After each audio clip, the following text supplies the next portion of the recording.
Bueno, buenas noches. ¿Se escucha? Sí. Buenas noches. Gracias, Mario. A todos y a todas, en nombre de la coordinación del equipo Psicoanalistas Dialogando con las Artes, que coordinamos Verónica Ginocchio y yo, les damos la bienvenida y pasamos la presentación y coordinación a nuestra integrante del equipo, Lili Diamen. Un gusto tenerlos a todos acá. Bueno, buenas noches. Gracias por acompañarnos. Psicoanalistas Dialogando con las Letras comenzó sus actividades en agosto del 2020. Se propuso compartir un espacio para indagar sobre la escritura y la palabra. Lectura y escritura en su carácter de experiencias abren el juego del lenguaje, conmoviendo las coordenadas que organizan la existencia y el pensar. Analistas y analizantes se constituyen en escritores y lectores de ese acontecimiento singular que llamamos el psicoanálisis. A partir de las letras, nos fuimos encontrando con esos múltiples modos de enunciar y expresar el arte que nos presenta. De modo que en el 2023 nos transformamos en psicoanalistas dialogando con las artes para reflexionar e intercambiar territorios de nuestro quehacer junto con distintas manifestaciones artísticas. Este espacio pertenece a la Comisión de Cultura, que forma parte de la Secretaría Científica a cargo de María Eugenia Farrés, nos acompaña hoy. El ciclo de psicoanálisis dialogando con las artes está coordinado por Alicia Levine y Verónica Ginocchio, a quienes les agradezco la invitación para coordinar esta mesa. Los integrantes somos María Casariego de Gainza, Marta de Justi, Lili Diamen, Mabel Fuentes, Beatriz Rodríguez, Carlos Weise y Abel Zanotto. Bueno, ¿cómo funciona la díada madre-hija? Dependerá, o hará depender, entre otras cosas, el destino de la misma. Para la literatura, el devenir ficcional de los personajes dependerá del arte del escritor. En la clínica con niños confluyen a veces la literatura y el psicoanálisis en los dibujos y en el juego. Vemos entonces reinas y doncellas descubriendo secretos que las unen, o brujas que separan a las madres de sus hijas, como también niñas que acunan amorosamente a sus bebés. Démosle entonces ahora la palabra a nuestras invitadas. Voy a presentar, en primer lugar, a María Alejandra Rey. Se formó como psicoanalista en la Sociedad Argentina de Psicoanálisis, SAP. Es miembro de FEPAL e IPA. Participa del Comité de Mujeres y Psicoanálisis de IPA, miembro del Board Latinoamericano Winnicott. Combina su práctica privada con docencia, cursos, talleres y supervisiones. Su curiosidad y predilección por una práctica humanística la llevó a profundizar en la obra de Winnicott y Ferenczi. En los últimos años, acercarse a la perspectiva relacional del psicoanálisis. Es miembro del grupo fundador de IARP Buenos Aires, dicta talleres sobre mujeres, literatura y psicoanálisis. María Alejandra, tenés la palabra. Bueno, muy buenas noches a todos. Muchísimas gracias por la invitación a la Escuela de Psicoterapia y a ustedes, al equipo en particular. Bueno, con quien más tenido contacto es con Alicia, con Verónica y bueno, con Lili también. Un gusto compartir con Lucila, que no nos conocemos personalmente, pero bueno, ya conversaremos un rato. Y bueno, a toda esta área de cultura y la comisión científica. Así que muchísimas gracias por la invitación. Em, Ustedes me pedían el otro día que acercara un texto y en realidad yo les dije tengo un borrador porque bueno, me quedé ilusionada con esta expectativa de la conversación y del diálogo sobre esta temática que como vos bien decías, Lili, es tan compleja y da para hablar, bueno, un año entero o más, ¿no? ¿Qué podemos decir acerca de las madres y de las hijas en la literatura y el psicoanálisis? Voy a empezar por decirles una frasecita que encontré y que les debo la autoría, porque son esas cosas que circulan por las redes y a veces nos faltan las referencias. Y decía así, una madre nunca es la que una hija necesita. Vamos a ver si podemos desentrañar un poco esto. Las relaciones entre madres e hijas han dado muchísimo que hablar a escritoras y a psicoanalistas, y así como no hay una subjetividad aislada de la vida social y cultural de su tiempo, la dinámica vincular entre madres e hijas ha estado también sacudida por los avatares de las épocas, los mandatos de género, según la ideología imperante, y los prejuicios religiosos también. Mi idea es que conversemos sobre estos complejos vínculos a partir de diferentes textos.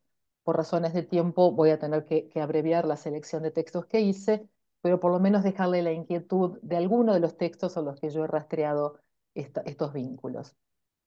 También recordaba a María Malizade, que en su momento decía que los contextos socioculturales conforman nuevos caminos, nuevos destinos, y que la aparente libertad de pensamiento y de acción, la presunta autenticidad de un deseo, está sujeta a los condicionamientos de época.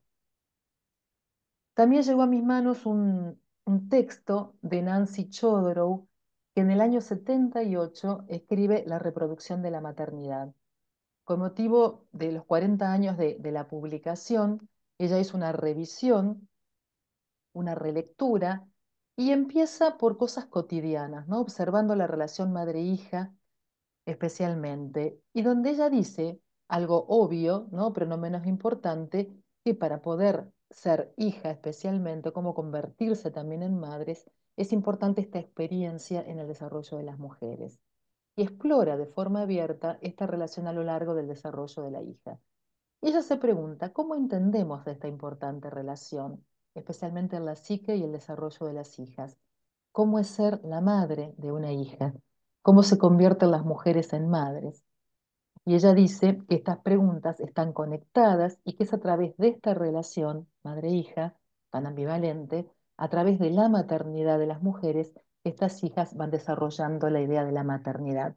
Y ella juega con una palabra en inglés, en castellano es más difícil, ¿no? La idea de motherhood por un lado y mothering, ¿no? Me acordé mucho del gerundio de Winnicott. Sería algo así como maternando. Eh, la relación madre-hija y las distintas experiencias acerca de la maternidad es descrita, ¿no? Por escritoras en novelas, en autobiografías, en las memorias, en la poesía, incluso cuando esta experiencia relacional todavía hoy, ¿no? Nos sitúa a las mujeres en un mundo psicosocial y psicocultural de desigualdad de género y de dominación masculina. Lo que esta autora dice en una autocrítica, lo que parecía que le faltaba a este libro, con la mayor parte del psicoanálisis, centrado más como estaba en la envidia del pene y el complejo de Edipo, es la experiencia de las hijas y de la relación madre-hija. Y vuelve a preguntarse qué significa para las hijas ser madres y más básicamente qué pasa con las madres y con las hijas. También creo que podemos abrir el juego y pensar, ¿no? ¿Qué ha pasado con las mujeres a lo largo de la historia? Las mujeres a la historia, las mujeres en sus hábitats, qué lugar han tenido a lo largo de la historia y qué espacios se nos han otorgado y hemos también podido ganar. Cómo ha variado o no la idea de la maternidad. Esto voy a intentar mostrar muy sucintamente a través de estos fragmentos de los cuentos y de alguna novela. Dicen que las mujeres vamos dejando huellas. Una huella es una impresión profunda y duradera y tiene que ver con un trazo, con señales que un cuerpo va dejando en su desplazamiento. Es movimiento y allí por donde pasa va dejando su estela. Muchas mujeres escritoras fueron plasmando sus historias a lo largo de los siglos, desde pequeños trazos silenciosos en el caso de algunas pioneras, a los movimientos colectivos y consolidados en el espacio público hoy del ocultamiento a la visibilización, en un arco que abarca, suma y multiplica la labor de las mujeres que nos precedieron en este camino. La idea del sacrificio sobrevuela este recorrido, pero también la rebeldía, la solidaridad, la conquista, la protesta por la injusticia, la osadía por querer tener un lugar, una voz, una identidad, como decía Virginia Woolf, un cuarto propio, ¿no? Intentar dejar de ser las hijas de los hombres como educación, como decía Woolf, para pasar a escribir su propia historia. Dejar de ser la niña de Freud, como él llamaba a su Marta, a poder ser dueñas y tener decisión sobre nuestros cuerpos y sus destinos. De la figura de la madre como ángel del hogar que atormentaba a Woolf, a descubrir otros caminos posibles y un reconocimiento buscado de larga data. Como psicoanalistas hemos debatido extensamente el lugar de la sexualidad, de la mujer, del género, ¿no? También con valiosos aportes de otras disciplinas y de los desarrollos de los feminismos, quienes han cuestionado el lugar hegemónico, masculino y patriarcal en el cual el mismo Freud abrevara. Conocido por todos ustedes, seguramente está la pregunta sobre qué quiere una mujer y la renuncia que Freud suponía a lo autoerótico para la mujer y el traspaso del placer clitoridio al vaginal para ser una mujer desarrollada. Freud fue hijo de su época y le pudo dar la palabra a sus histéricas, pero también algunos psicoanalistas en la misma época, como Ferenczi, tuvo la intuición de señalar que las mujeres se equivocan al creer que el remedio de sus males consistiría en el derecho al voto. No es el derecho al voto, nos dice, no es el derecho a la elección política, sino el relativo a la elección sexual el que deberían reivindicar. Menciono así rápidamente algunas de las pioneras, ¿no? Marie Bonaparte, Helen Deutsch, Emma Eckstein, Anna Freud, Luandrea Salomé, Sabina Spielrein, que fue quien reconoció la importancia del intercambio social y la relación interpersonal entre el bebé y sus cuidadores en la adquisición del lenguaje, Klein, Helen Deutsch, ¿no? Todas estas influenciaron el trabajo de Freud y el desarrollo del psicoanálisis y sin embargo no tuvieron en su momento el reconocimiento que merecían. Una mención especial, para mí una desconocida, Margaret Hilferding, quien dicta una conferencia acerca del fundamento del amor maternal, donde señala que muchas mujeres albergan impulsos hostiles hacia sus hijos, algo revolucionario en esos tiempos. Ella dice que no existe el amor maternal innato. Bueno, y también, ¿no? Derraman su influencia en la pedagogía, la investigación madre-hijo, los métodos de tratamiento infantil, el psicoanálisis en los jardines de infantes, la escuela, la pedagogía, ¿no? La psicología femenina y la sexualidad, como por ejemplo el primer libro publicado por Helen Deutsch acerca de la psicología de la mujer. Y por supuesto, no dejar de mencionar también al pasar en nuestro país a Mary Langer con su Maternidad y Sexo. Bueno, yo ahora, Lili, vos me dirás los tiempos para no extenderme. Está bien, te aviso. Les quiero ir dejando algunos fragmentos para que podamos también pensar, ¿no? Cómo estas escritoras han ido plasmando, gracias también a que las editoriales hoy las publican y muchas gracias al trabajo sostenido, ¿no? En épocas más complejas. Por ejemplo, Apegos Feroces de Vivian Gornick. Es una autora que comienza a escribir en los años 60 y le empieza a dar voz al movimiento feminista, y sin embargo en nuestro país se la ha publicado creo que en 2016. Les leo de Apegos Feroces un fragmento. Nati dio a luz un día de agosto terriblemente caluroso, después de un parto de 50 horas que casi la parte por la mitad. El bebé pesó casi 5,5 kilos. Lo llamó Richard. Desde el momento que mi madre y yo acompañamos a ambos al hospital a casa, comenzamos a criarlo junto a Nettie, y a veces incluso en su lugar. Le dimos sustento de diversas clases y de tanto en tanto le dimos también la vida. Era un bebé enfermizo que desarrollaba crisis asmáticas que solo se aliviaban inhalando vahos. Invariablemente eran mi madre o mi hermano quienes se sentaban bajo el humidificador improvisado con el niño, que se ahogaba, y nunca Nettie, a la que se consideraba inútil durante las crisis.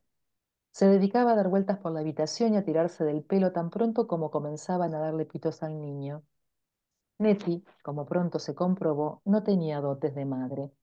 Muchas mujeres carecen de ellas, reproducen los gestos y ademanes que recuerdan de las mujeres a las que han sido entrenadas para convertirse y esperan que todo salga bien. Pero Nettie había sido entrenada para atraer, no para domesticar. Era incapaz de dominar el arte de preparar purés, de hervir pañales, de bañar en el fregadero. Sus dedos eran torpes, sus movimientos inútiles, y su mente era incapaz de asimilar el más rudimentario esquema de organización. Su cocina apestaba a pañales usados El niño estaba sucio y tenía la piel irritada. El fregadero rebosaba de cacharros sin lavar con una costra de leche quemada. La propia Nettie se encontraba en un estado de perpetuo aturdimiento. Andaba siempre dando vueltas por la cocina con las piernas desnudas, el ceño fruncido y el dedo índice sobre los labios, intentando recordar dónde había puesto, sin darse cuenta, alguna cosa que le hacía falta. Vamos a ver, ¿dónde habré dejado a ese bebé? Richie sobrevivió en un mare magnum mudo. Tengo el recuerdo de verlo un día en el brazo derecho de Nettie, con el pañal lleno de caca, la cara pringada de los restos de sus dos últimas comidas y los deditos agarrados a un mechón de cabello rojo, aferrándose a la vida, mientras su madre da vueltas sin parar en un estado de alarma silenciosa. Como ella está en silencio, a él le lleva un rato alarmarse. Hay en su rostro un interés desconcertado que poco a poco se desmorona, convirtiéndose en pánico. Tengo otro texto. ¿Cuánto me queda, Lili? Así voy regulando. 10 minutos Ah, máximo. perfecto, perfecto.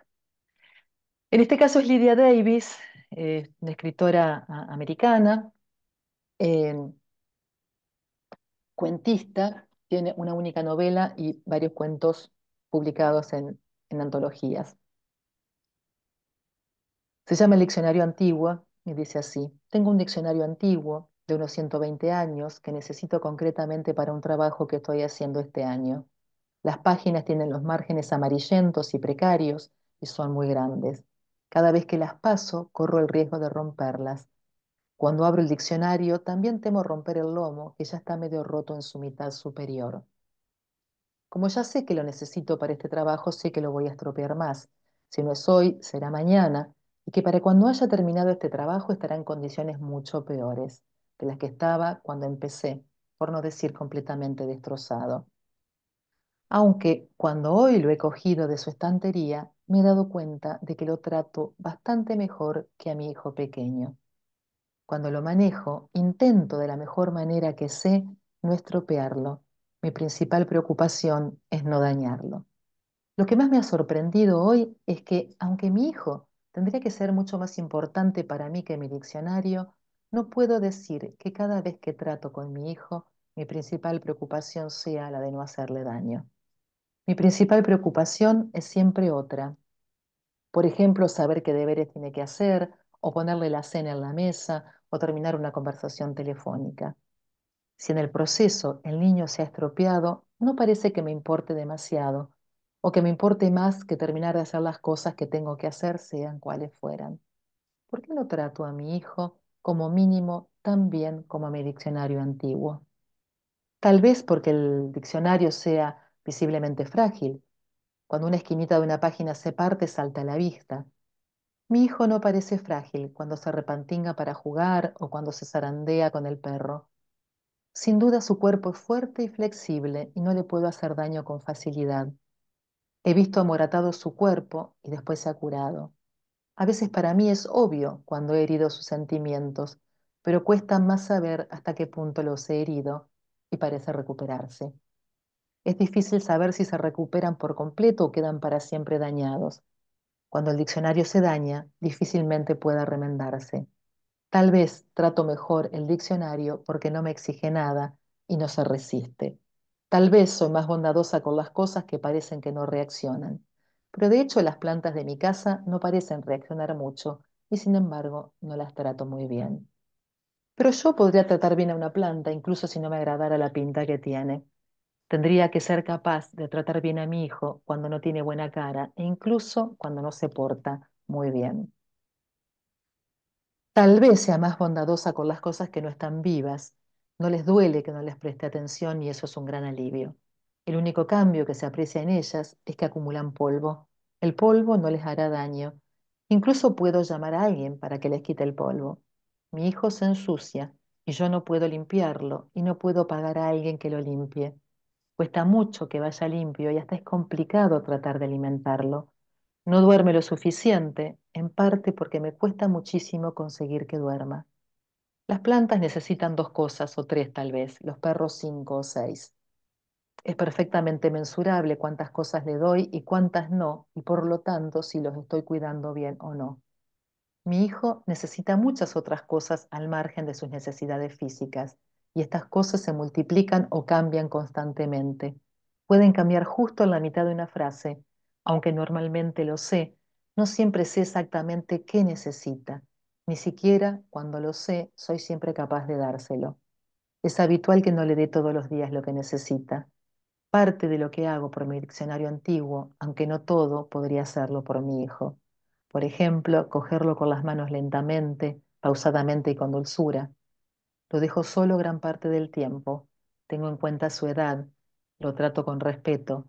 Conozco sus limitaciones. No lo animo a que vaya más lejos de lo que puede ir. Por ejemplo, estar abierto de par en par encima de la mesa. Me detengo a pensar antes de utilizarlo. Bueno, y solo brevemente dejarles otra versión y después si hay tiempo vuelvo sobre otro texto interesante sobre feminismo y maternidad.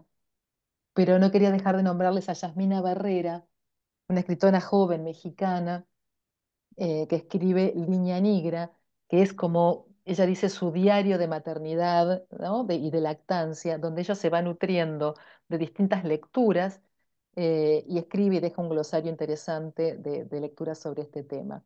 Cuando ella se entera de su embarazo, dice, estoy durante el camino de vuelta a casa, en medio de la sorpresa, la emoción y el desconcierto, pensé de pronto, nunca más voy a estar sola. No, de verdad, sentí terror y alegría. Fuimos hace algunos días a un ultrasonido y escuchamos su corazón. La enfermera dijo que latía muy fuerte. Es del tamaño de un arándano y gran parte de su cuerpo es un corazón que late. Está difícil no encariñarse con un ser del tamaño de un arándano que tiene un corazón, que es casi por completo un corazón que late fuerte. Hoy leí esa parte donde dice que nadie habla lo suficiente de lo oscuro que puede ser el embarazo. Ella, por otra escritora, no tuvo un embarazo fácil, sentía mucho miedo y sufrió varios accidentes. Estuvo cerca de morir. Yo tampoco imaginaba que el embarazo tuviera momentos tan difíciles.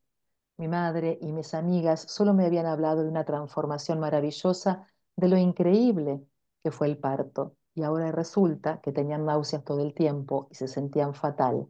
Y ahora recién me lo dicen. Claro que hay alegría, muchísima, como cuando hablamos de nombres o cuando imagino su cara, pero eso lo veía venir, lo esperaba, la oscuridad no. Me cuesta lidiar con la idea de que media humanidad ha pasado por esto. Es lo más común del mundo y me parece tan distinto, incómodo, desconcertante. Todavía no terminamos de arreglar el departamento. El embarazo puso patas para arriba muchos de nuestros planes, por ejemplo, el casi estudio. Y ya termino. Hace varios meses pedí una beca para escribir durante un año y acabo de saber que me la dieron. No me salen los signos de exclamación. No sé si estoy más feliz o aterrada. ¿A qué hora, con un bebé recién nacido, voy a sentarme a escribir de no sé qué? Ya no me acuerdo bien ni de qué iba el proyecto. Decidimos poner un escritorio en el comedor y otro en el cuartito de la azotea. No quería resolver por fin el dónde, porque tengo miedo a pensar en el cuándo. ¿Cuándo voy a escribir después del parto? ¿A qué hora?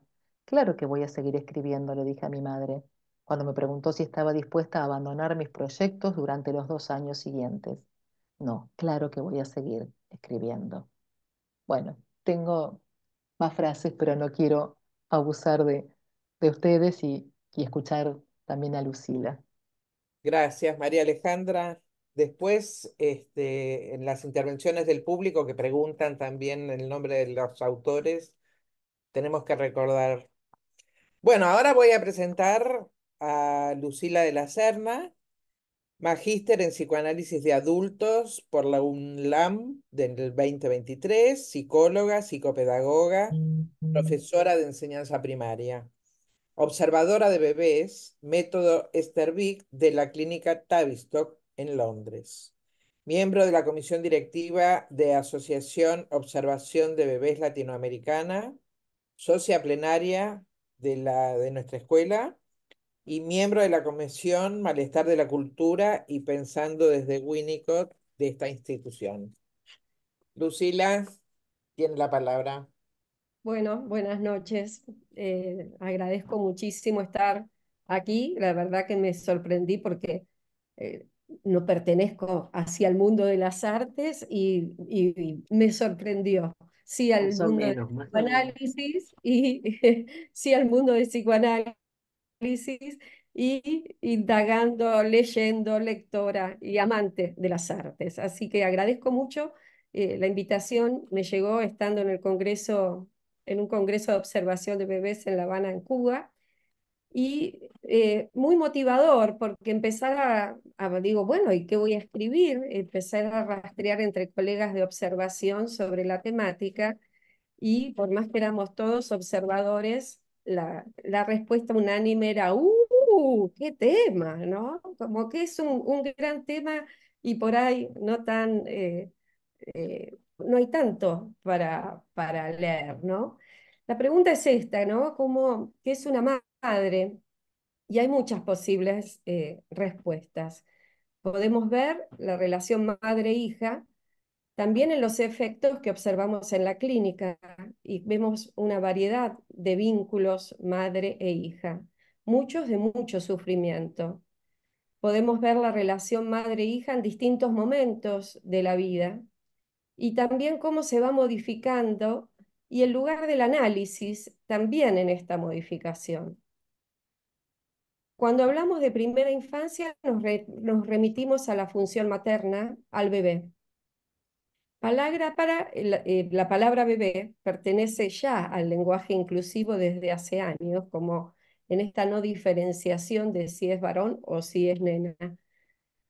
Sin embargo, desde el nacimiento mismo y aún en el embarazo, la madre puede soñar a su hija o a su hijo y sus proyecciones son diferentes. Podemos pensar en qué deseos conscientes tiene y tomando para esta reflexión me baso en una madre suficientemente buena desde el decir de Winnicott. Mary Langer en el 51, en el prólogo de la revisión de Maternidad y Sexo, afirma que en su momento, cuando escribió el libro, ella había dejado de lado el aspecto social y la lucha por el cambio. Y afirma que para hablar de la mujer es necesario ubicarla dentro de su clase y en el momento histórico en que vivimos. Por eso me parece interesante, yo, si bien trabajo con observación de bebés y con pacientes adultos, quise hacer un rastreo de distintos lugares de la maternidad y no desde la diada, primer momento, sino desde otros también. Y me pareció interesante verlo desde distintos vértices, uno desde lo cultural y otro desde nuestro ser mujeres latinoamericanas, madres e hijas latinoamericanas, ¿no? Desde esos lugares es cómo lo fui pensando, el recorrido que fui haciendo. En esto que también mencionaba María Alejandra, el lugar de la historia, ¿no? El lugar de los cambios en la mujer. Hace unos años la mujer, la hija, era la depositaria de los valores de la familia, del cuidado del marido, de los hijos, el cuidado de la casa, y ese era el lugar de la mujer, y la madre se encargaba que su hija mantuviera, transmitirle estos valores de la familia, ¿no? El arroz con leche decía que sepa cocer, que sepa bordar, con eso era suficiente. eh, Pensar en la transmisión es también pensar en los distintos cambios que fue sufriendo o no sufriendo, más bien, en la inclusión del feminismo, ¿no? La sociedad patriarcal mantenía bien cerrado el horizonte femenino, no solo en la relación que desempeñaba la mujer, sino también como la imagen que tenía que tener. La figura de mujer ángel, el sexo débil, la belleza femenina estaba unida a la pureza, a la fragilidad, como tenido del arquetipo romántico.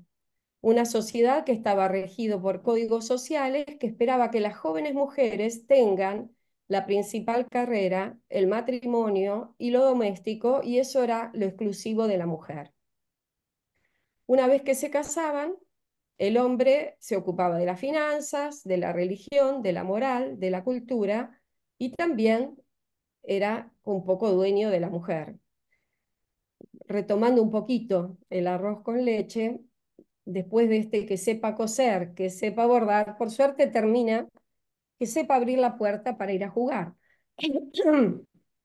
Para reivindicar un poco el arroz con leche y las tradiciones de los juegos, este posible juego es el devenir de dar lugar al deseo femenino, a los deseos femeninos, y esa puerta un universo para poder desplegarlos. Así, la mujer fue adquiriendo con mucho esfuerzo colectivo y luchas un lugar diferente en la sociedad como persona de derecho. Ahora bien, ¿qué pasa cuando la mujer se transforma en madre? Si era madre, antes debía ser una madre abnegada, devota de sus hijos, con una connotación de devoción religiosa. Y acá tuve el apoyo de mi querida amiga Alicia Levin en esto de buscar cómo se está traduciendo la obra de Winnicott hoy, que es muy distinta a cómo estaba en la traducción antigua.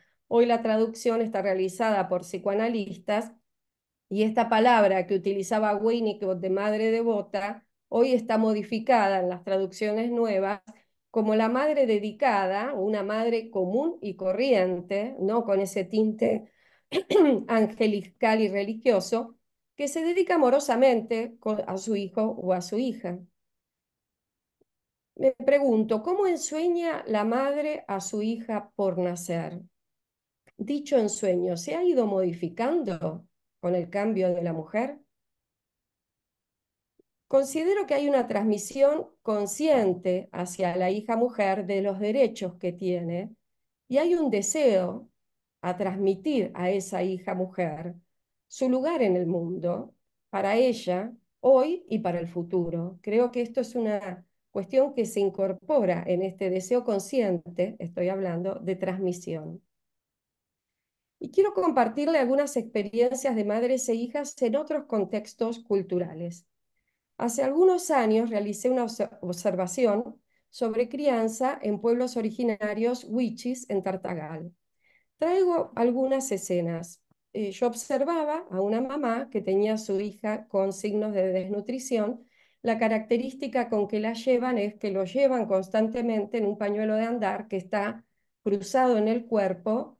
En este caso su bebita estaba dentro, con lo cual el contacto corporal es muy, muy estrecho y esto se sostiene hasta los 3 años. Si se ve madurativamente, el chiquito de esa edad, de ese tiempo, hasta aparece con más retrasos madurativos. Sin embargo, a los 3 años se sostiene, ¿por qué? Porque hay peligros en el ambiente, hay fuego, hay serpientes, y una vez que ya, encima, a los 3 años que tiene conciencia de peligro, salen, los chicos pueden subir árboles, con lo cual no hay hay un déficit de motricidad, sino que ese cuerpo a cuerpo fue nutriendo también el cuerpo del hijo. ¿Por qué les cuento esto que es general? Cuando estaba ahí, observaba que había muchas mujeres mayores, muy, muy grandes, también con el pañuelo de andar y sus bebés. Pregunté qué son mamás que han tenido hijos y me dicen, no, en realidad son mamás que le tienen el hijo a su hija mujer. ¿Por qué traigo esto? Para traer qué pasa también con el paso del tiempo en esta relación madre-hija-mujer, cuando la hija mujer tiene un hijo. Entonces, en estos casos se ocupaba la abuela de este bebé y hasta que la hija jovencita estuviera capacitada o como ya más con posibilidades de hacerse cargo. Eh, de esta forma, entonces, la abuela cuida a su hija y cuida también a ese bebé chiquitito. En esto de un sostén que está instalado culturalmente, porque esto se repetía. Cuando estábamos en Cuba conversando, me decían que a ellos les pasaba lo mismo, porque conviven 4 generaciones en una misma casa, y es común que cuando la joven madre sale a trabajar, quien se ocupa es su propia madre, como una repetición del sostén que va más allá de la primera infancia, sino que perdura en otros momentos, y podemos pensar también en los efectos que trae, también reparatorios podría llegar a ser, ¿no? Hace unos años, en unos diarios de Misiones, en el 2015, 2017, fue noticia unas madres guaraníes, no para hablar de la cultura, entender el contexto, sino para hablar de los que se remitían al ser mala madre, porque no cuidaban a sus hijos y los hacían las abuelas. Y considero esto, que es indispensable pensarlo desde lo cultural para evitar prejuicios y juicios morales sobre la madre, para entender quizás que en esta etapa, desde la joven que sale a trabajar, es su madre quien sostiene a la hija mujer, cuidando hasta que pueda hacerse cargo, un modo de ir sosteniendo que posibilita el cuidado de la joven y de la bebé. Traigo una noticia que salió hace poquito en Página 12, una primera médica universitaria Wichi, me sale difícil el nombre, tiene un nombre Tujuaililla, significa la que vence, el apellido es Gea Zamora. Es hija de Octorina Zamora, que es una muy importante referente social dentro de los Wichis. En la nota le preguntan, ella primero habla de lo que significa ser hija, haber estado en ese vientre, ¿no? Como un lugar de pertenencia previa, ¿no? Hablando de ella y de su madre. Le preguntan, ¿cómo aparece la medicina en tu vida? Ella responde que tiene que ver con los mandatos. Cuestiona la crítica a los mandatos, que esto que se dice, que decimos nosotros, que hay que renunciar a ellos. Y dice, y acá la cito, a la gente como nosotros, los indios, los mandatos son los que nos han permitido sobrevivir, sostener las tradiciones, la cultura, poder hablar de quiénes somos. Reivindicar a nuestro pueblo nos sostiene. Esa identidad es algo que llevamos y es un mandato. Nuestra identidad también es un mandato. Traigo estos ejemplos porque me parece interesante, como psicoanalistas, tener presente los modos culturales y las diferentes significaciones que tienen. En este devenir de ponerme a leer sobre madres e hijas, llegó a mí un libro que me prestó una amiga y me pareció interesante para ver también los efectos en la maternidad, en la relación madre-hija, de la realidad política y social. Este libro es Conjunto Vacío, de Verónica Gerber Bisecchi. Ella se define como artista visual que escribe y remite un poco al exilio, también a la dictadura. Ella escribe en México. Comienza así. Es un libro muy lindo que trata sobre su historia y grafica constantemente con los conjuntos, como la teoría de los conjuntos que estudiábamos cuando íbamos al colegio, y va graficando cada vínculo con los conjuntos. Es interesante porque en la dictadura militar la teoría de los conjuntos se prohibió de los colegios. Yo me enteré en el libro, no me acordaba, porque había como una idea de que tenía una ideología la teoría de los conjuntos. Comienza así el libro. Mi expediente amoroso es una colección de principios, un paisaje definitivamente inacabado, que se extiende entre excavaciones inundadas, cimientos al aire libre y estructuras en ruina. Una necrópolis interior que ha estado en obra negra desde que recuerdo. ¿Cómo fue que llegamos ahí, a este punto? Todo se remonta a 2 días antes de mi cumpleaños número 15. Era temprano en la mañana. Estábamos saliendo a la escuela y mamá dijo que no. Dijo que era mejor quedarse en casa.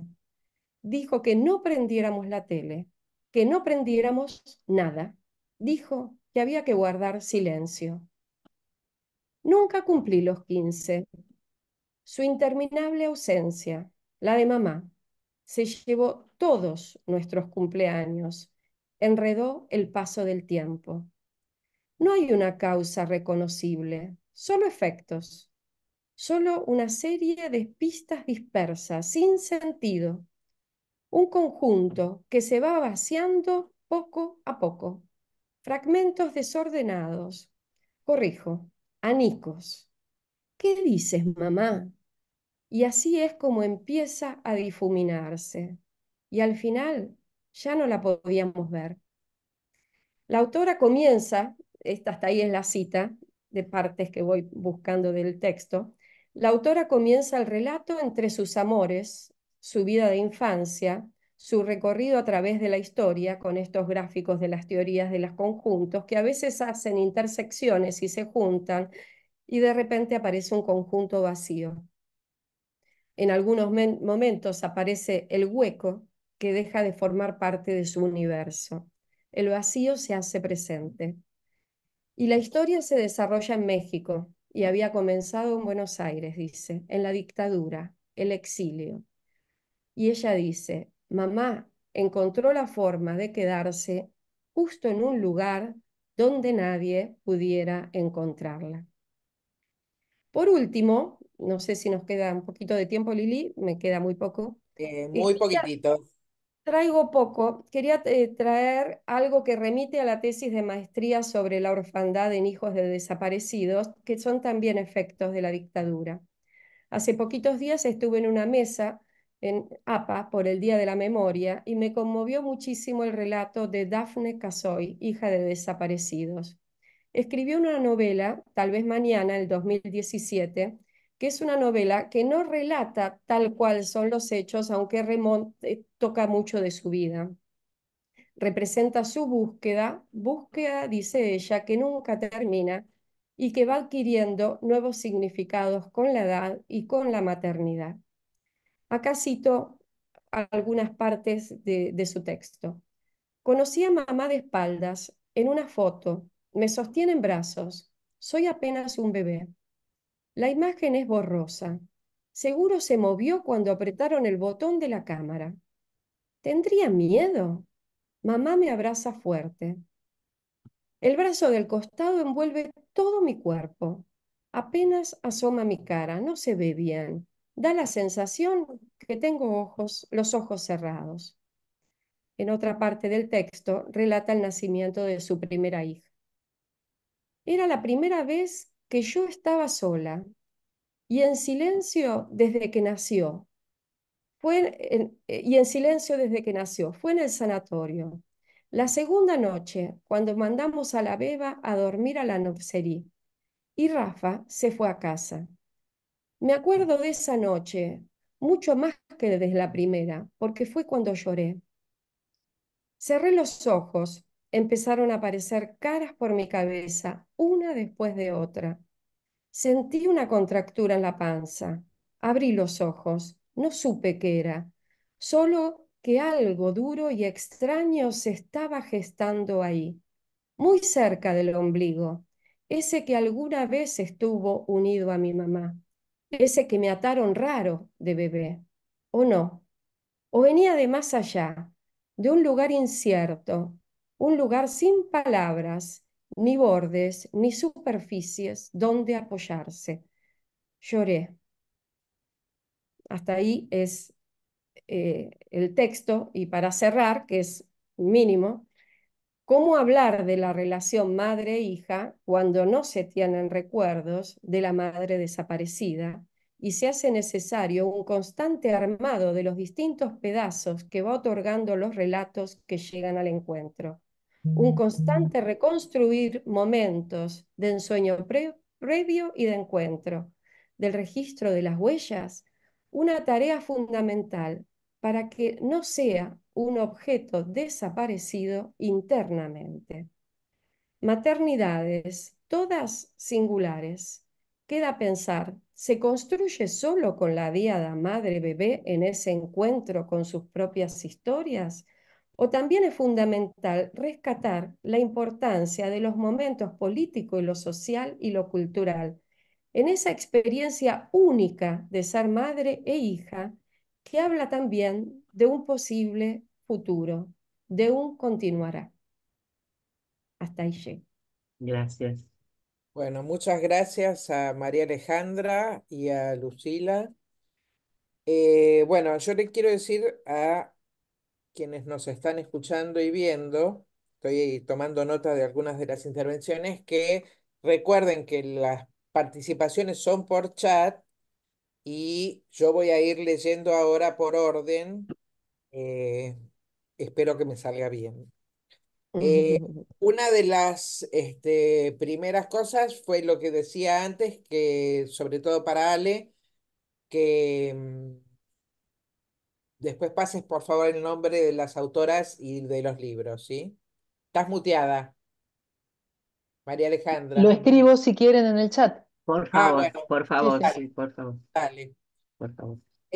Con respecto a las canciones infantiles, Beatriz nos recuerda otra canción infantil aparte del arroz con leche, que dice, yo no soy buena moza ni lo quiero ser, porque las buenas mozas se echan a perder.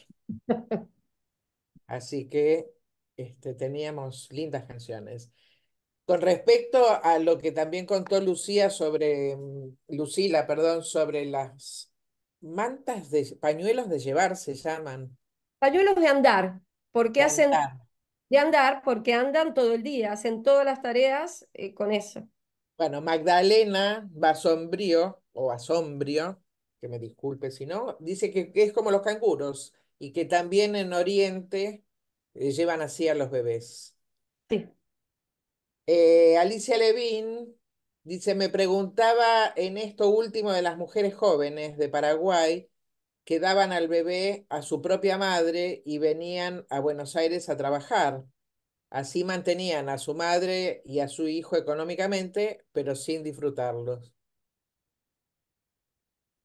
Graciela Coan, las presentaciones de Alejandra y Lucía han sido no solo profundas, sino también conmovedoras.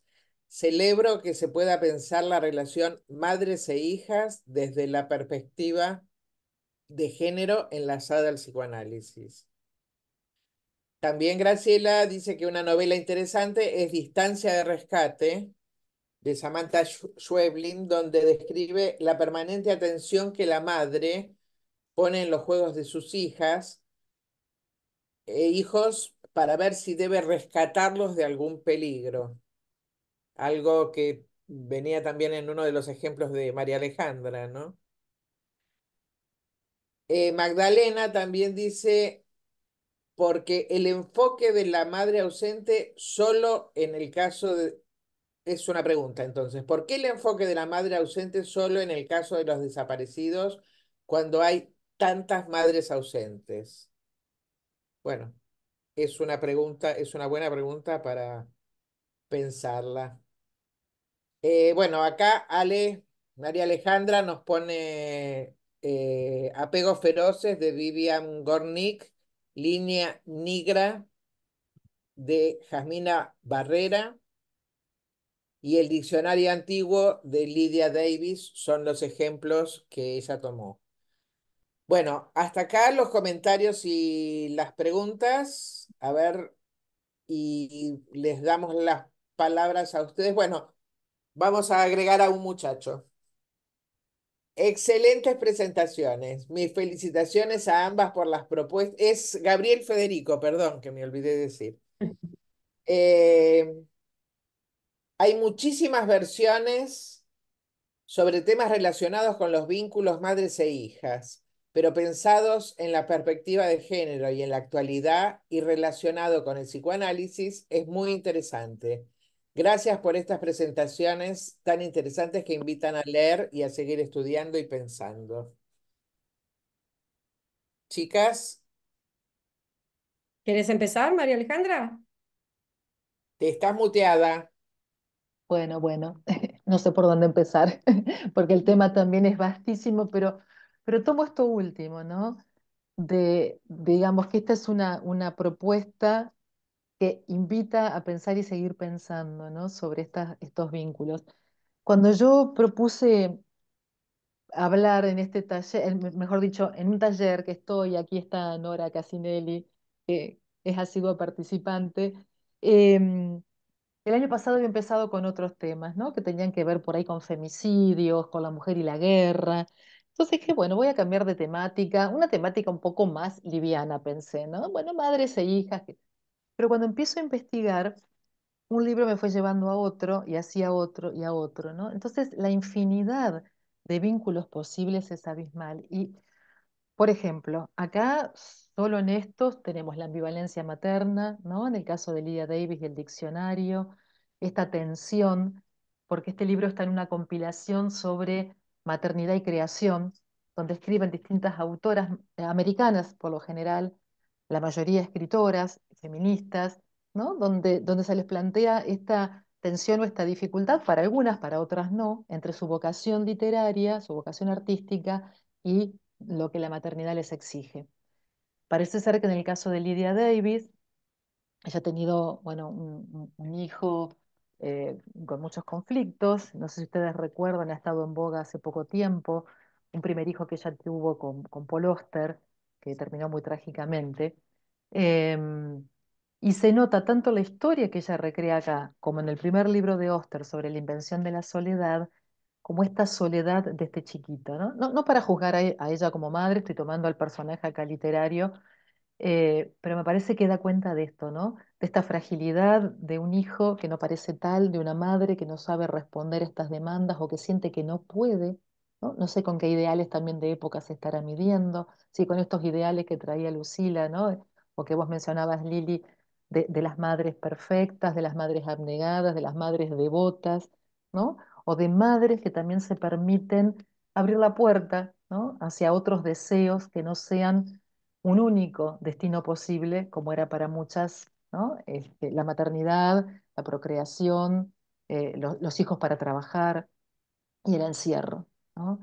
Em, bueno, esto por un lado. Línea Negra, me parece que Yasmina Barrera es otra generación de mujeres jóvenes que no dejan de lado su vocación, que sostienen, ¿no? Su deseo ahí. Y lo curioso de este libro es que está escrito en los intervalos que le deja la crianza del hijo y está escrito en su teléfono celular, ¿no?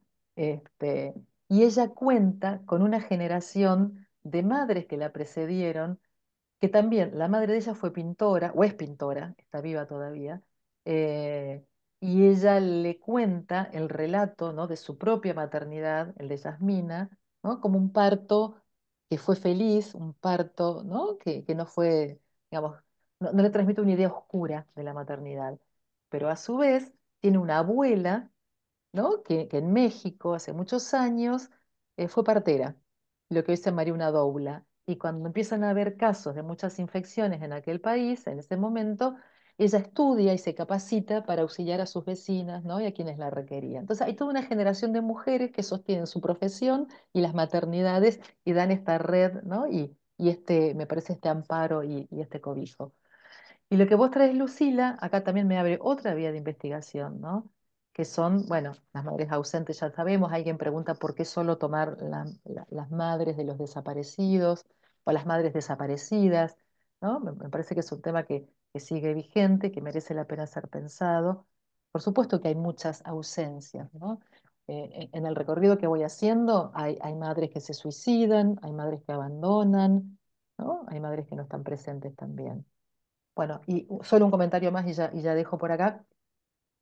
Ujú. Cuando hablan de estas abuelas que sostienen, a veces por tradición, a veces por obligación, a veces por cuestiones no políticas y socioculturales, yo tuve la posibilidad y tengo de atender a pacientes chinas que han vivido lo que fue la revolución cultural y la mayor parte de ellas, mujeres cercanas a los 50, han vivido el cuidado de sus abuelas durante muchísimo tiempo, incluso no sabiendo que estas abuelas son abuelas y no sus madres, ¿no?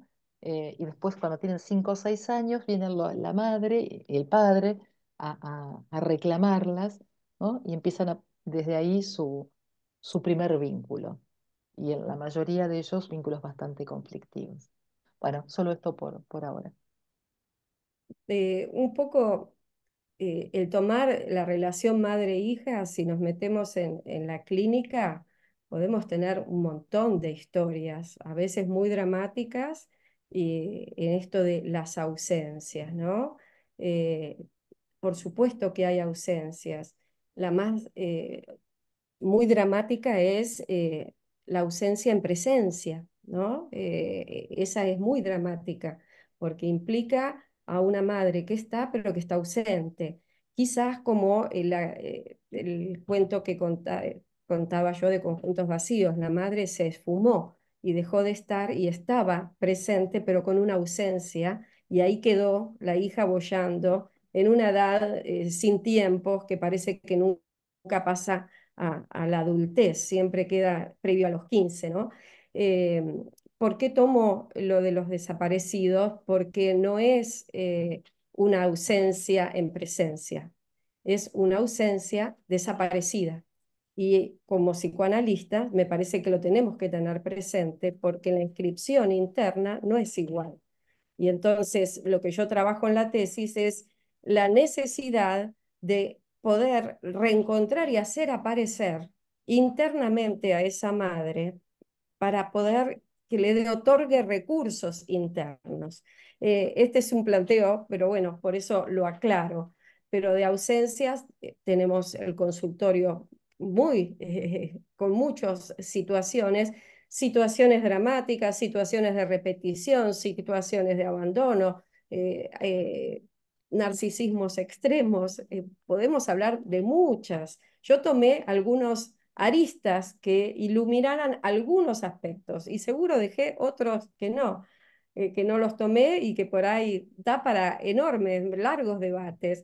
A mí de este texto que vos traís del diccionario, es también, ¿no? Esto, qué difícil que es a veces entender a un bebé y en esta búsqueda de que alguien nos otorgue palabras. ¿Qué mejor palabras te puede otorgar que un diccionario de la A a la Z? A ver si me explica qué hago yo con este bebé. Bueno, no es fácil la tarea. Entonces, pero me parece que es traerlas distintas, ¿no? Donde a veces cuando se habla de relaciones madre-hija aparecen las oscuridades y a veces nos olvidamos de las luces. Bueno, acá estamos todos atravesados por nuestras propias experiencias de ser, acá como mujer lo digo hija, y mi caso de ser madre. Bueno, también moviliza a una presentación la historia de hija y de madre, como todo, ¿no? Y qué arista uno toma, ¿no? A mí me parecía interesante también mostrar luces y que no sean solo sombras.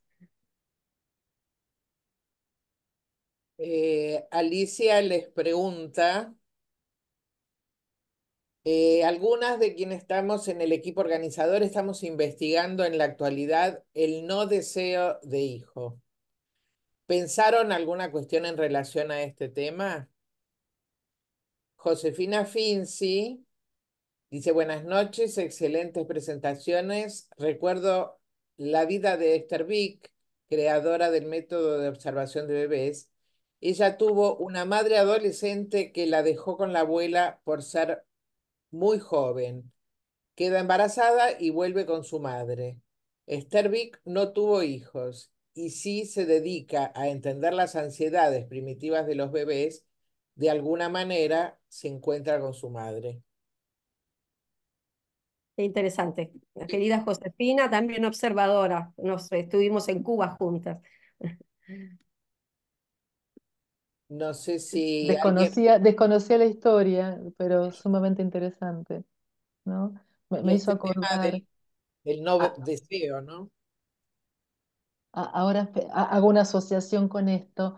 em, Porque Yasmina Barrera en otro momento trae a colación un texto, ¿no? En este rastreo que ella hace durante su embarazo y la lactancia, y alguien le recuerda a Mary Shelley, la creadora de Frankenstein, y su Mm. madre, Mary Wollstonecraft, que fue una de las primeras feministas, muere en el momento del parto de Mary Shelley, ¿no? Entonces, ahí hay una interpretación de que esta criatura monstruosa es un poco, ¿no?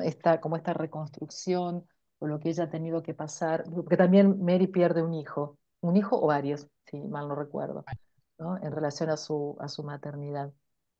Em, Con respecto a, no, no lo había pensado, ¿no? En este momento al tema del no deseo de hijo, pero me parece que también es muy válido de pensar, ¿no? Ahora que nos corremos de los distintos mandatos y que las mujeres pueden tener otras oportunidades de hacer jugar el deseo hacia otras cosas que no sea el hijo, y muchas veces hijos, digamos, paridos pero no deseados, ¿no? Este, entonces me parece que es muy válido, y ustedes lo pueden ver seguramente en la clínica, que el tema de la maternidad en muchas mujeres empieza a plantearse los 30 y largo, bordeando los 40. En muchas chicas o ya mujeres, ¿no? Aparecen los trabajos o, no sé, los viajes, ¿no? Como una prioridad, y la maternidad no aparece en el horizonte, aun cuando convivan con sus parejas, o ¿no? El de ganar dinero, el ser exitosas. Este, y muchas veces la maternidad, a veces es como obligada a pensar, incluso desde el sistema médico, ¿no? Bueno, ¿por qué no congelas los óvulos por las dudas, que si el día de mañana no te arrepentís, ¿no? Y esto que comentaba también de em, las posibilidades que abre todo el tema de las nuevas tecnologías. Esta antropóloga argentina que vive en Brasil, que ahora se me fue el nombre, ya me va a volver, que escribe sobre estos adelantos técnicos. Ella dice hoy, y vuelvo a asociar con Frankenstein, hoy todos los Frankenstein son posibles, ¿no? Gracias a las nuevas tecnologías. Aquello que queremos, Paul Preciado también toma algo de esto, ¿no? Tenemos al alcance de la mano, podemos transformar los cuerpos, podemos generar, ¿no? Todos los monstruos, o las criaturas posibles. Entonces me parece que sí, que el no deseo debe tener un lugar también, ¿no? En el deseo de las mujeres.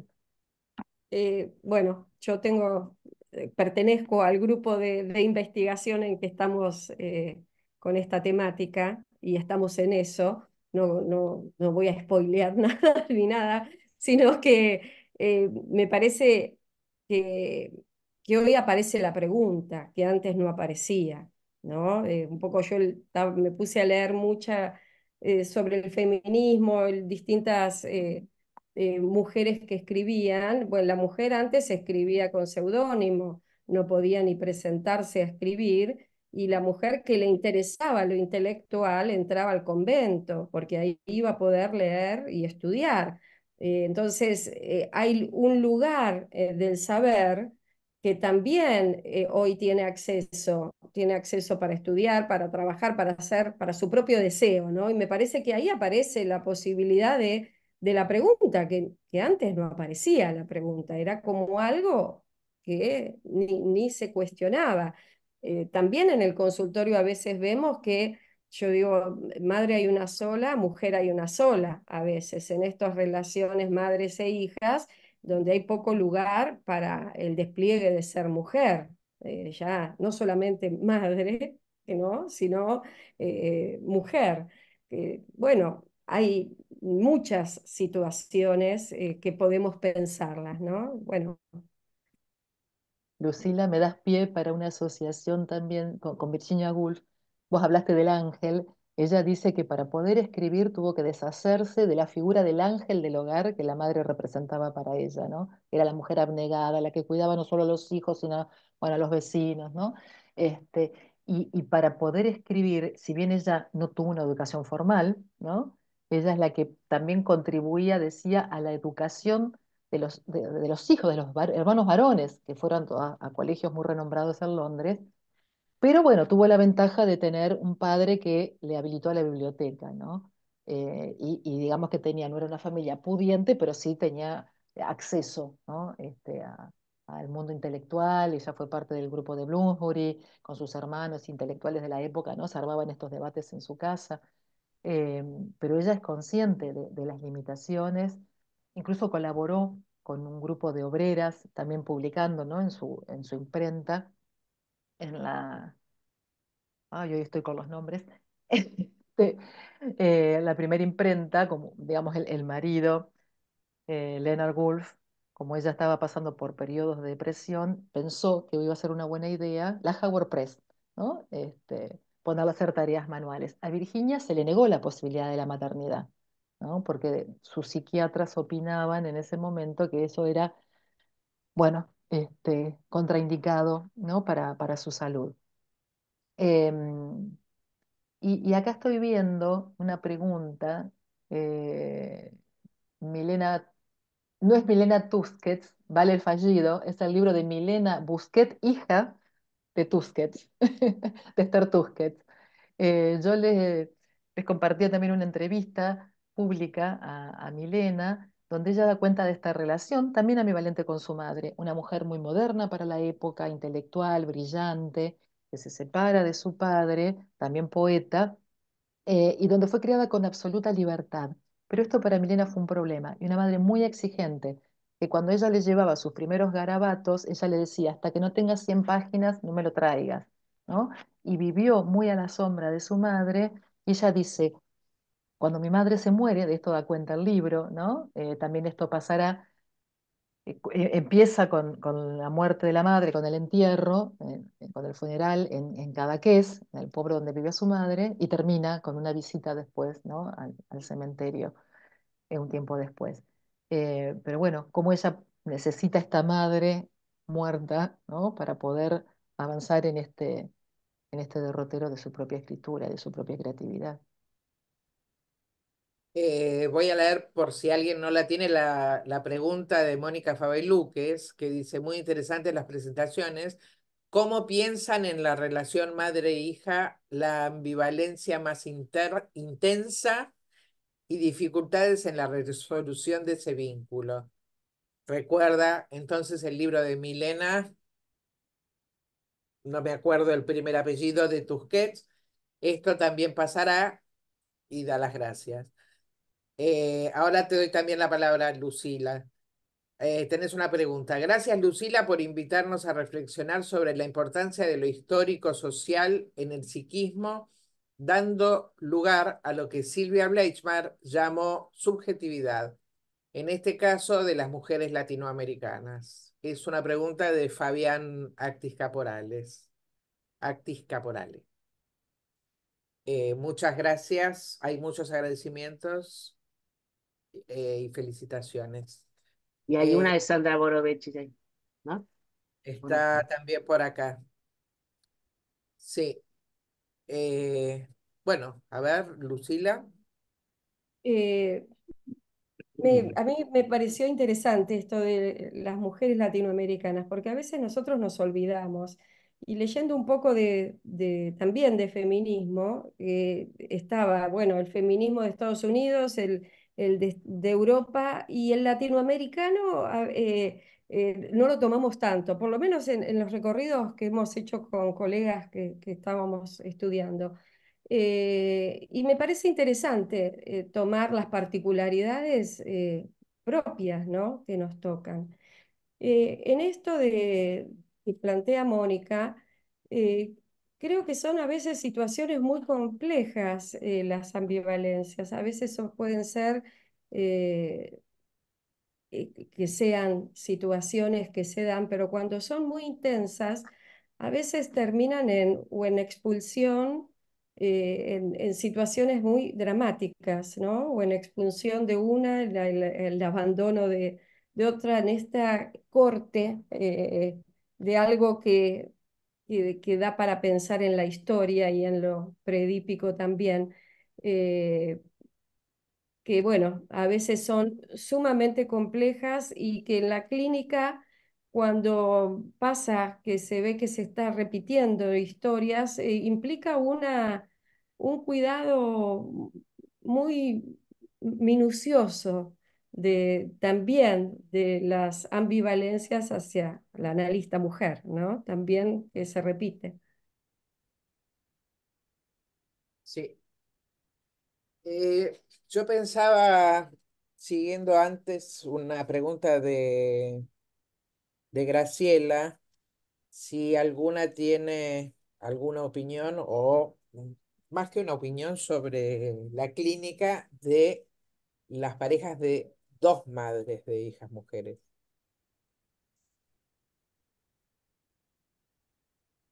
Eh, Yo no tengo Personalmente, experiencia clínica. yo tampoco tengo experiencia clínica. Eh, He escuchado por colegas situaciones donde, bueno, pero creo que es el caso a caso, no sé si generalizaría decir pasa esto, ¿no? Bueno, yo no tengo experiencia clínica en eso, entonces no podría pensar, pero no. eh, Sí, yo creo, pensando acá con ustedes, ¿no? También conozco, no casos de dos madres, sí conozco algunos trabajos de colegas que han presentado sobre dos padres, ¿no? Pero también me parece que hay que tener, bueno, esta apertura para poder pensar, ¿no? Y corrernos de estos lugares. Ya Winnicott hablaba, ¿no? De funciones, ¿no? No de madre y padre, Claro. ¿no? Y cómo esto va jugando a la constitución psíquica de cada chiquito y que buenas madres y buenos padres, digamos, o efectos, no sé, nocivos en la constitución psíquica de un sujeto van más allá, me parece, de que sean hombre-mujer, ¿no? Seguramente habrá gente más experimentada, pero pensar que solo un vínculo de madre-madre o padre-padre puede ser patológico o en algún momento, ¿no? O sea, lo que era la homosexualidad pensada como una perversión, ¿no? Que estaba en el DSM-4 como una patología. Digamos, creo que también nosotros nos vamos como también ayornando, ¿no? Y bueno, viviendo cuestiones de época. eh, y es cierto que muchas veces llegamos como tarde, ¿no? O seguimos pensando cuestiones actuales con una cabeza de otra época, ¿no? O con estructuras como que nos cuesta, ¿no? También hacer este switch y volver a pensar en cosas que por ahí para otras generaciones no son un problema o son distintas, ¿no? Qué sé yo, el concepto de intimidad, ahora las maternidades, me parece que, es bueno, interesante. Marie Rose Moro, que trabajó con madres mm, mujeres, pero donde eran adoptados de ah, Haití y que había una tercera madre. Y claro. cómo eso implicaba traer a la madre biológica y a estas dos madres, y bueno, la función de cada una en la constitución de estos niños, ¿no? Pero interesante, me parece que pensarlo, ¿no? Desde las funciones, desde los lugares, ¿no? Mm, Sandra Borovichik dice, excelentes las presentaciones para pensar y continuar estudiando sobre estos vínculos. mm, Pensaba cuando comentaban de las madres sostén de madres, cómo juega ese vínculo cuando las madres no desean seguir los mandatos o ideales de sus propias madres, temática que aparece constantemente en nuestros consultorios. mm, mm. La que sigue, que es de Vero, creo, ¿no? Auditorio, va en esa Y línea Va en esa también, me línea parece. también, sí. sumando otro aspecto de lo que dice Sandra, también se observa hoy que algunas abuelas se rebelan ante su rol de cuidar a A los a hijos. cuidar a los hijos de sus hijas. Es decir, que el mandato de abuela abnegada también está en cuestión. Claro.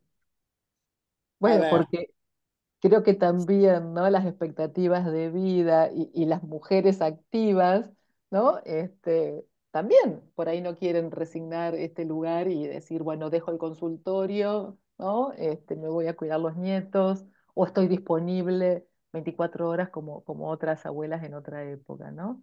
Y Digamos. que también hay como una idea de romanticismo del lugar de la abuela, cómo debería ser y que debería estar 24 ¿Eh? horas para, ¿no? Esto, y también aparece en esto del lugar del feminismo, el deseo de la mujer que es más grande. Esto lo veíamos en una presentación que hicimos hace un tiempo de, bueno, ¿qué pasa con la mujer adulta mayor y sus propios deseos, ¿no? Donde parecería que ya tiene que guardar sus deseos para cuidar solamente nietos, ¿no? Creo que también es cultural, ¿no? Lo que yo traía es más de un espacio cerrado de comunidad que tienen una mirada comunitaria que por ahí es distinta que la nuestra, donde me parece nos manejamos de otra forma.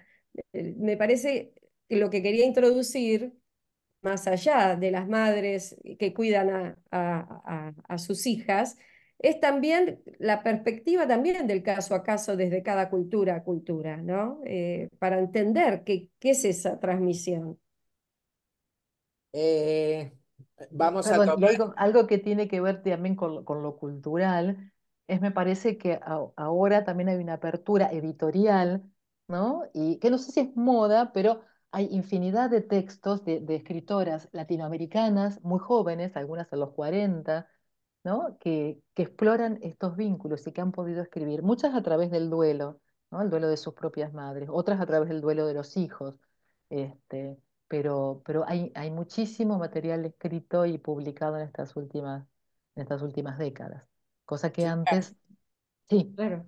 nos quedan estamos en hora. 2 minutos y se animaron muchos al final. Ah, sí. Josefina Finzi dice que hablando de ambivalencias entre las madres e hijas, Mary Langer escribió Mm. Maternidad y Sexo y su hija cuenta que no podía quedar embarazada. Cuando lee el libro de su madre, queda embarazada. En Sí. relación al lugar de las abuelas, Gabriel Federico dice, no son sus nietos, son los hijos de sus hijas. Beatriz dice, va un recorte de un texto de Elena Ferrante. Los hombres siempre han sentido celos de esta experiencia solo nuestra, y a menudo en los mitos, en algunos ritos, han soñado con ciertas formas de gestación masculina. No solo eso, enseguida se han apropiado de la concepción y el parto en el plano metafórico. Se han atribuido la capacidad de concebir las formas del mundo. Se han asignado solo a ellos mismos la energía de parir obras sublimes. Pero hoy que demostramos cada día más que nosotras también somos capaces de concepciones y alumbramientos metafóricos sobre la maternidad, se Mm. ciernen sombras que considero amenazantes. El útero puede comprarse en el mercado y mientras tanto se anuncia que entre los miles de máquinas prótesis que cambiarán los rasgos de lo humano, se está preparando una, el útero Mm. artificial, que nos librará de las molestias de la gestación. Tiendo a creer en este caso que en este caso específico no es en lo absoluto necesario que nos dejemos liberar. Los hijos son la gran prodigiosa manifestación de nuestro cuerpo y no se los entregaremos literalmente a nadie. No a los padres locos, no a la patria, no a las máquinas, tampoco a las formas de humanidad cada vez más feroces. Mm. Aníbal Repeto dice, a diferencia del padre y madre eh, que los pensamos como funciones, a los abuelos Mm. aún se los piensa como personas, no como funciones. Lo que me pregunto es, ¿cómo describiríamos esa función abuela-abuelo? Diana Backwell dice Isabel Allende que escribe Paula. Ajá. Fabián agrega, interesante en las culturas originarias, el lugar del mandato como estructurante de la identidad, podremos vincularlo a la noción de violencia primaria como estructurante creada por Piera Olañé. Perdón, voy a hacer una aclaración, me quedé pensando porque Isabel Allende escribe Paula después que Paula muere. Claro. Bueno, sí. Javiera Rojas Moreno. Qué fascinantes las temáticas. Pienso en relación al no deseo de hijo o cuál es el deseo de las madres. Me voy más bien al observar el deseo de separación expresada en el rechazo de ese hijo muchas veces. El rechazo como un intervalo de corte. Deseo materno, ese deseo de separación.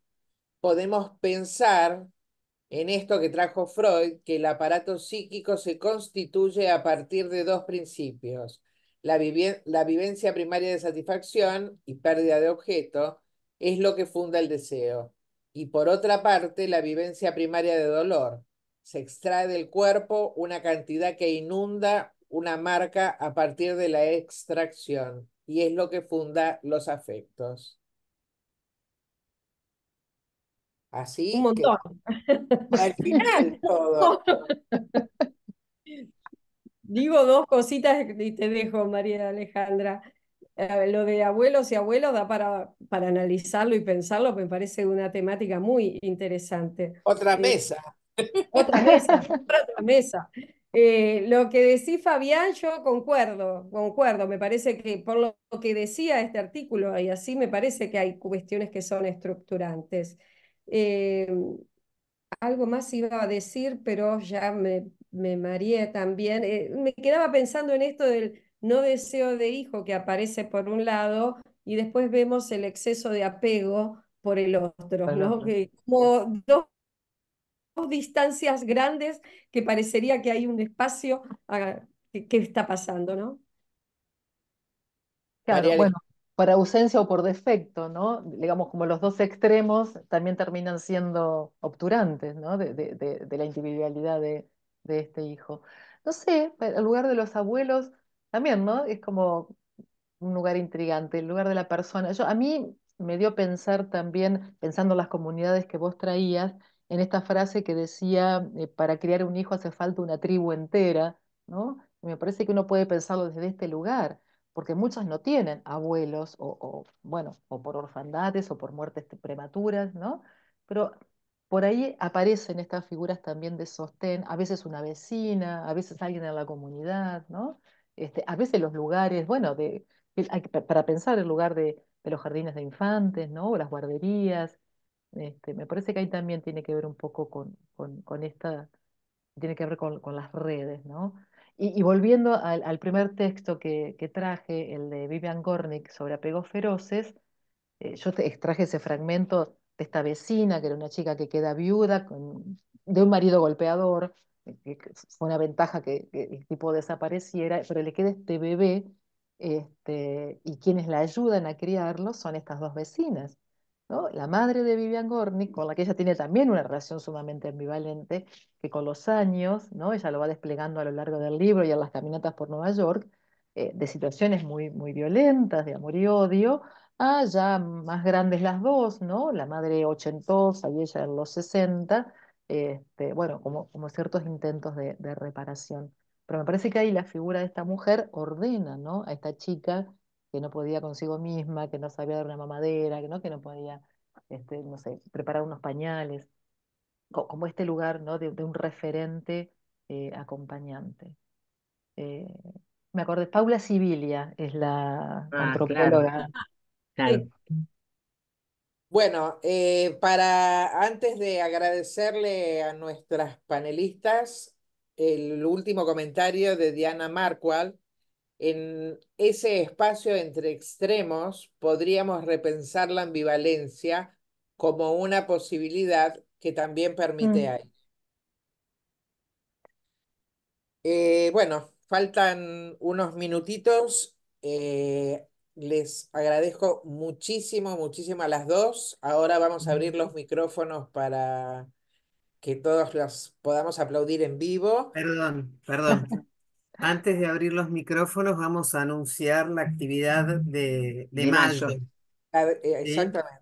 Así que los esperamos el 14 de mayo con La Casa Tomada, poesía y psicoanálisis, con la participación de Carlos Weisse, Jorge Cabrera y la coordinación de Alicia Levin. En las redes van a ver el link de Zoom cuando sea, ¿sí?